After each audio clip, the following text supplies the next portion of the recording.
Hi, this is going to be the introduction to the emotion code for children. I've been really excited to make this video for a long time, and today is the day. I had a session with a family this morning, and I just was reminded of how powerful this is for kids and how accessible it is, really. And it's really, really important for us to give our children these skills, this knowledge that their emotions are guidance, that these emotions are something that everyone has, and that they can be in control of how they move through them. And giving kids these skills when they're young is really setting them up for a lifetime of healthy social emotional development. And working in the early childhood classroom for many years, this was always my biggest message to parents. So many people want, to see the kids writing their name and to see like a lot of these academic skills, which is what our society is pushing children towards more and more these days. It's like read earlier, do math earlier, we don't need recess, and this is terrible. It's absolutely terrible because it is not what natural human development calls for. Those early years, especially the first 3, the first 8, are the years when children, their nervous systems are fully developing. They are ingraining patterns of how to live in the world, how to receive love and to give love, how to move through conflict resolution, how to seek help when help is needed, where to find answers.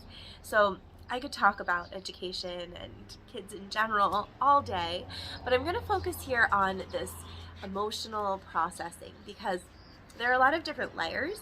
Of course, in the classroom, I love to be able to give kids skills right away of what to do when they have different feelings. And so maybe some workshops and things like that will be coming up through Free to Be Me as well. But for right now, I just want you to know what the emotion code can do for your child and your family overall, because when one person in a family heals, everyone is healing. We are intricately connected.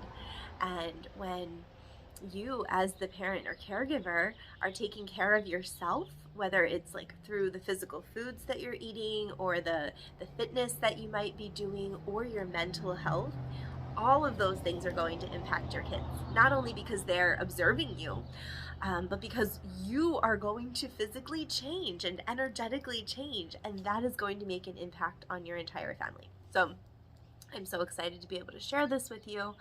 And here we go. So if you are bringing your kid, you might want to let them start to watch right about here.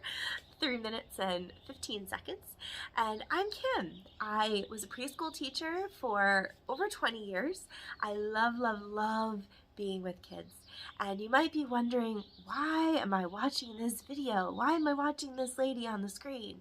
And the reason is because we all have emotions. Do you know what emotions are? We all have feelings in our bodies all day, every day. Have you ever had a feeling? Can you think of one? Maybe being angry, or maybe being happy, or maybe being sad. These are all feelings that every human being has. And sometimes we don't know what to do with the feelings. Maybe your grown-up helps you to move through them. Maybe your grown-up shows you can stomp your feet when you're mad. Boom, boom, boom, boom, boom. Or you can yell really loud outside. Ah! But maybe you don't know what to do. Maybe you're so angry you might hurt somebody. Or maybe you're so angry you just don't know what to do, and that even might make you sad. And so all of the feelings, the emotions, can kind of go together, all hook together, kind of like a chain. And so I have this really cool tool that's going to help you to let those emotions, those feelings that you have, that you experience every single day, you're going to help them to move and help you to feel better because of it. So what happens is, sometimes if we feel those big feelings but we don't know what to do with them, and maybe our grown-up doesn't know how to show us what to do with them or what to do with them either, they get stuck in our body. And this is kind of funny because you can't really see a feeling, can you? You ever seen a feeling? No. But we can imagine it with our minds. And one tool I like to use is to pretend the feeling is a bubble. Okay, can you make a bubble right in front of your body right here? Just use your hands, put all your little fingers together, and we're going to make a bubble. And this is what a feeling can be like in our bodies. It's like there's the bubble, and sometimes if we don't feel the feelings all the way, the bubble can get stuck. It might get stuck right here in your heart. It might make your heart feel a little sore or sad or tender. Or that bubble might get stuck on your brain.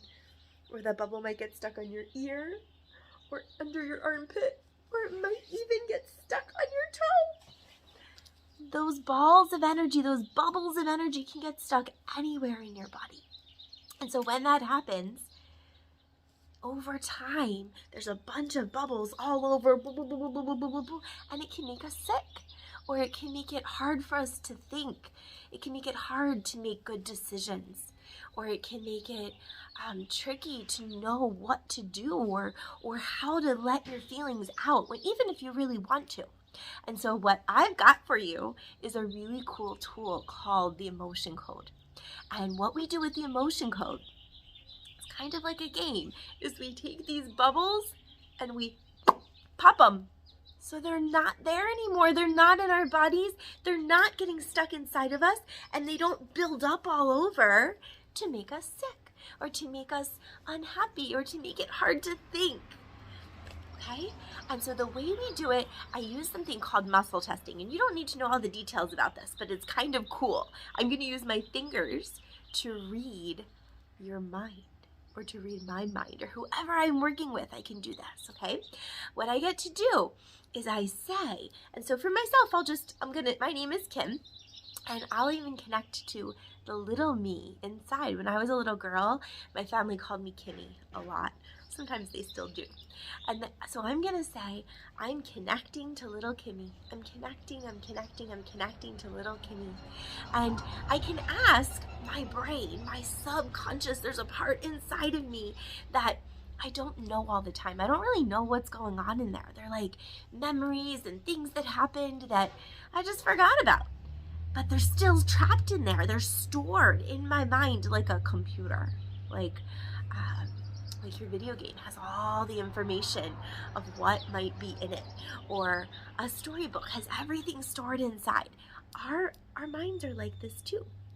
And so what I'm going to do is I'm going to ask, and I'm going to use my fingers to read it. It's kind of cool. And when my fingers stay stuck together like this, it means yes. Yes. Ding, ding, ding, ding, ding. And so I'll say that, and we'll know that that's a yes. And when my fingers go apart like this, that means no.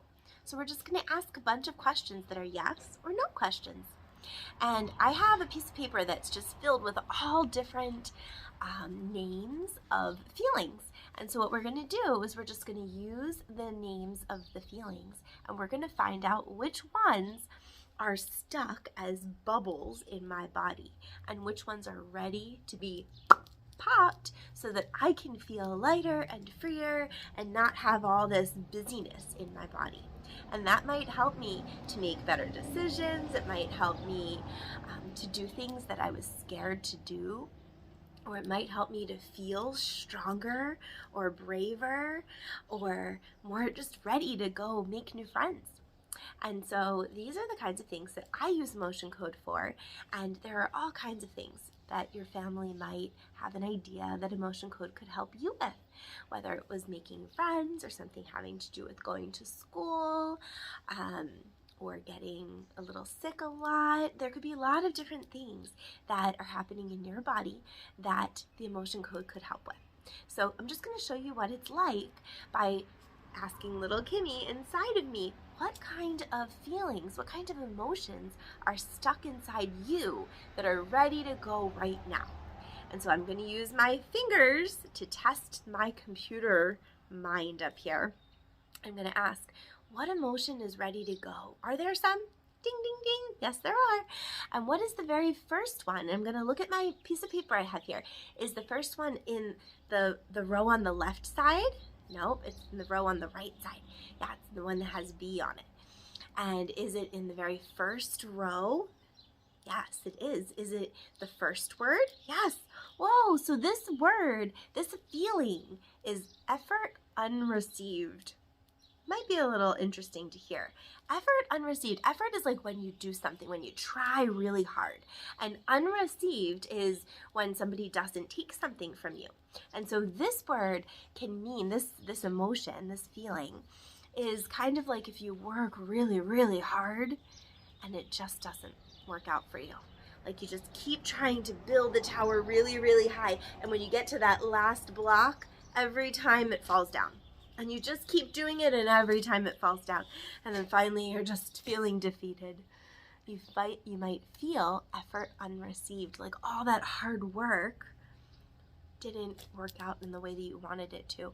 Or it can be like you did something really cool for somebody else in your life.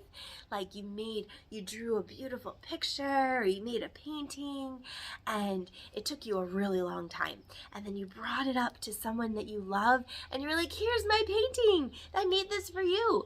But maybe that person wasn't feeling really well at that moment, or maybe they were in a rush. They were on their way out the door, and they didn't have time to really receive, to accept the beautiful thing that you did for them. And so they kept going, and then you felt maybe a little sad.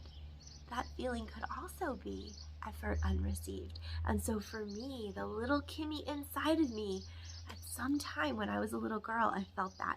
And so I can actually ask, how old were you when that happened? 0 to 10. Yeah, so it was when I was under 10 years old. 0 to 5. No, it was when I was around 6.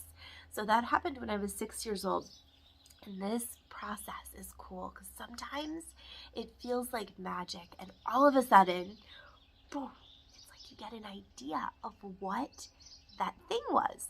For me, I'm not getting that idea right now, but sometimes it happens. And so that's why it's fun. And a lot of grown-ups like to do the emotion code together, and we do it on the screen like this.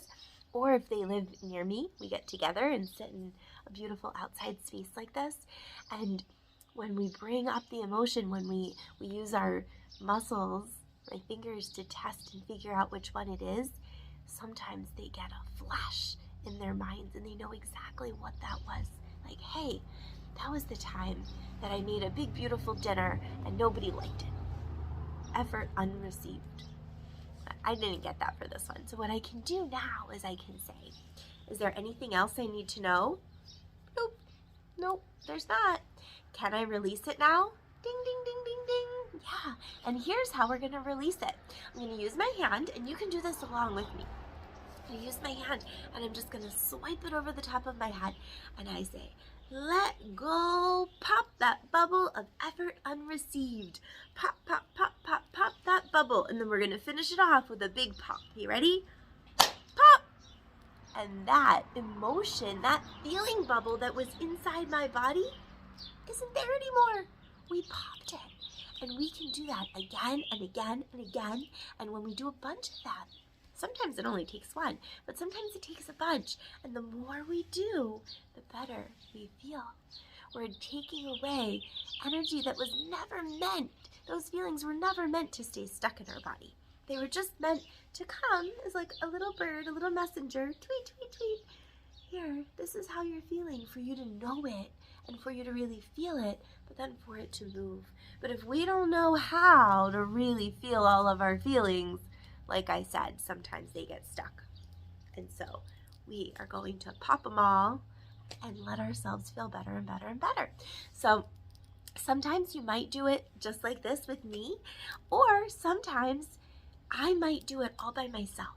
I know that sounds a little wild, but you don't actually have to be there for me to help you pop your bubbles.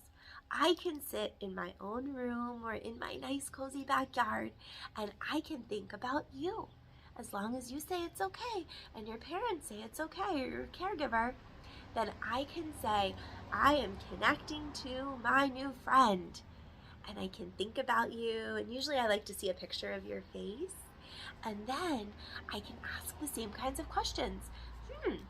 Are there any trapped emotions? Are there any bubbles of feelings inside my new friend's body that are making it hard for her to make a new friend? And then I can test it.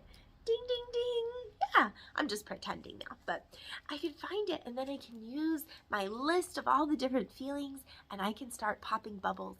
And usually I will write down a list of all the different kinds of feeling bubbles that I pop, and I'll send that over to your parents, and then they can talk to you about it if you're interested, or you can just feel better and better and better.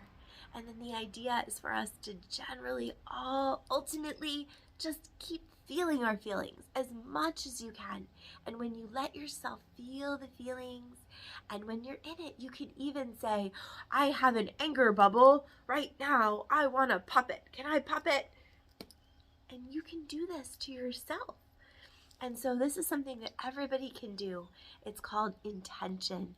It's having an idea and holding it in your heart and your mind at the same time and saying, this is what I want for my body to be the healthiest and happiest it can be. And you can let those feelings go. Sometimes it's a little more complicated, and I'm always here to answer questions for you or for your caregiver. And I hope that I get to work with you. And if you do have any questions about what we talked about, let your caregiver, your parent know, and they can ask me. We can leave a comment on this video. I would love to get to know you a little bit more and pop some of those bubbles so the whole world, starting with you, can start to feel better, healthier, happier, more full of joy every day. I am sending you so much love. Thank you for taking the time to learn about this cool tool called the Emotion Code, and for caring about yourself and wanting to be a really strong person who knows all about their feelings, all about their emotions. Have a great day.